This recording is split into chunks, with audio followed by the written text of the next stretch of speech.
So WNBA fans are losing their mind. They are calling conspiracy.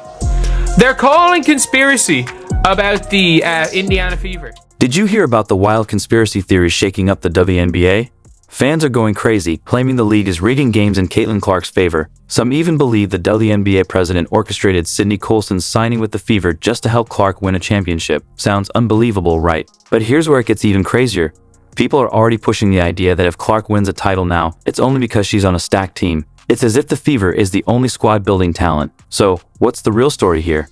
Let's break it all down and see what's really going on. Like, claiming that it's a whole, rigged thing. That the WNBA is rigging it so that Caitlin Clark wins. And the reason why the WNBA is rigging it for Caitlin Clark is Sydney Colson. As WNBA fans react to Sydney Colson signing with the Fever, the basketball world seems to be in chaos. But why is everyone so worked up? Let's break it down. Sydney Colson, a backup point guard who averaged just 2.5 points per game last season, is suddenly at the heart of a wild WNBA conspiracy theory. Can you believe it? A player who barely sees court time is now sparking all this drama. You know, you need to have some caution, all right? We don't know how all these people are going to mix. We don't, not yet. But the idea that this is a big setup, oh God, here we go. Aces fans are up in arms, claiming the league is manipulating things to help Caitlin Clark win a championship. Yeah, you heard that right. They believe the WNBA is rigging the game in her favor. But here's where it gets even wilder. Some fans are convinced that WNBA president Kathy Engelbert personally orchestrated Colson's signing. Let's break this down. Alright, the jig is up, Kathy. And you guys can call me a hater from what I'm about to say. I don't care. I'm a big dog. I can stand on it. Kathy made the call. Kathy made the call because you mean to tell me that two-time WNBA champion, the face of the God Dog League, okay? The Aces' main girl, right-hand man, Sydney Colson, is no longer returning to the Aces and is signing with the Indiana Fever? First of all, do the Fever even have any more roster spots open? How many folks are you guys going to sign? Now, you might be wondering, why would the league president care about a backup point guard? Well, that's exactly the point. These fans are convinced the Fever is being selfish and greedy by signing Colson, but let's be real. Is this really about Colson? Of course not. The truth is, this reaction is all about Caitlin Clark. Aces fans are worried, and this is their way of pushing back. What do you mean Sydney Colson is joining the Indiana Fever? What does that mean? Indiana is just being so fucking greedy right now. They took DB, they took Natasha. Now they got Sydney Colson. Like, why would they take Sydney from us? Why would they take Sydney from us? What the fuck we ever do to Indiana? Except beat them. But what the fuck we ever do to Indiana? Indiana better win a chip this year. They better win, or all of this is for nothing. All this shenanigan they're doing, breaking families apart, taking people from us, they better win the chip. The most exciting rookie in years, she's breaking records non-stop and now has a strong team around her. Aces fans see what's coming, and they're not happy about it. The league, the Fever organization are doing everything they should do to make sure their star is happy and that their star gets a ring. I didn't know they were going to load up like this, though. Dewana Bonner, Sydney Colson, just re-signed Kelsey Mitchell. You already have Aaliyah Boston. You have Caitlin. You have Lexi. You got the MAGA Barbie. Look, this is gonna be good and bad for the Fever. But here's the kicker. If Clark wins a championship, some fans are already gearing up to discredit her, claiming she only won because of a super team. The mental gymnastics are wild. One minute they say no one wants to play with her, and the next they're complaining she has too much help. Can I keep it real? That's doo-doo. That's poo-poo. You shiznit yourself. All right? You look like a damn fool.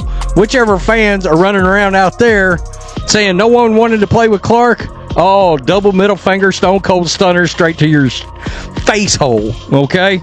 You look like a damn idiot right now. Let's be real. Are the Fever really stronger than teams like the Aces or Liberty? Plenty of teams have multiple all-stars, and Sydney Colson? She's a solid backup, a great locker room presence, and friends with Kelsey Mitchell. That's it. She's not changing the game. Friends with Kelsey Mitchell. She's a great locker room presence. I know you might want to complain about the agent. You might want to complain about Cheryl Swoops linked to the agent as well. But she's still a good locker room player, and she wouldn't be at Indiana if she didn't want to be. What's really going on? Aces fans are scared of Caitlin Clark. They see her potential, they see Indiana building around her, and they're panicking. Instead of admitting it, they're pushing wild conspiracies to discredit her before her second season even starts. Start this, and yeah, there's a narrative out there that Kathy made the call. All right, Kathy Engelbert. Oh, we got to make sure we get Caitlin Clark the championship. And I told you there's narrative floating. Number one, they're freaking out. Number two, the next thing you're about to hear is Caitlin Clark needs a super team to win a championship. So they're going to downgrade her status, and they're going to shit on her over that. It's already started. That's where they're going with this, folks. Now, you might be wondering, if there's no conspiracy, why are players choosing Indiana?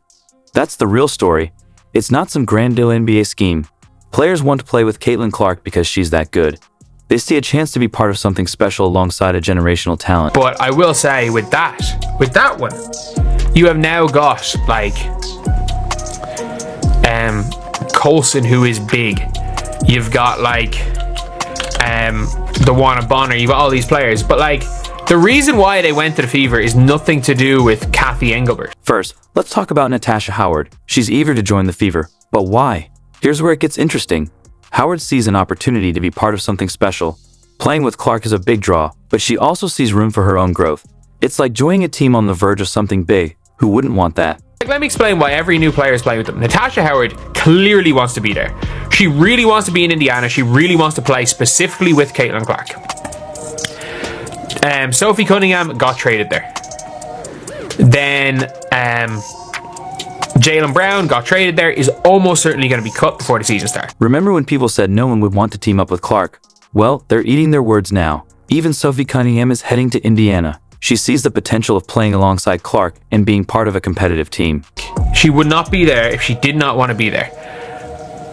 And it's funny seeing the old WNBA fans crash out, the Aces fans, the Sky fans losing their mind, because who would have ever guessed, by the way? Who would have ever guessed?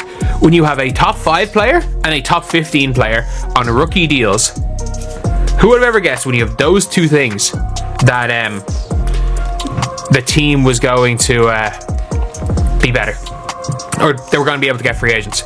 But hold up, there's more to this story. Sydney Colson has her own reasons for joining the Fever. So what's her deal? Turns out she's friends with Kelsey Mitchell. Colson sees an opportunity to be a true backup, contribute to a winning team, and play alongside her friend.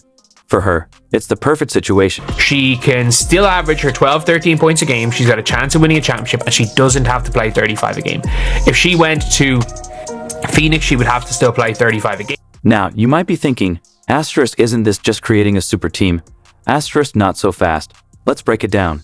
The Fever had the cap space to make these moves.